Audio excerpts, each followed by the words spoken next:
Nyenicubahiro mukuru w'igihugu haje kuganira n'uwurongoye Ibanki y'iterambere ry'ibihugu vya Afrika yo hagati. Yari yaje kugira ngo yidondore kuko ni mushasha amazimabanga amezi abiri gusa, nkuko rero basanzwe babikora, bariko baratemberera ibihugu bigize iryo shirahamwe. Kandi rero Burundi nabwo bumaze umwaka umwe gusa ari abanywanyi b'iyo banki.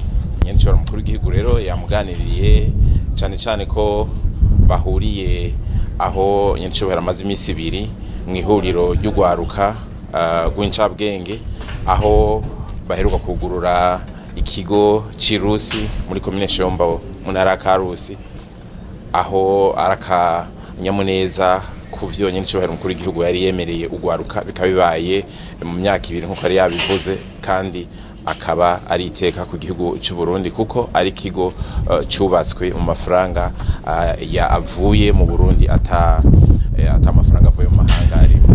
Ivyo baganiriye rero no kugira ngo Nyenicubahiro mukuru w'igihugu yaronse akanya ko gusobanurira uyu mushitsi aho Uburundi bugejeje ibijanye n'iterambere, aramwereka yuko Uburundi bukeneye umutahe kugira ngo butangure, kuko murabona ko buri ku kivi. Ibindi bikenewe no kugira ngo Uburundi bworonka kuba gosaba nk'ingurane muri aya mabanki, cane ingurane bashobora kuronka amafaranga y'amavamahanga.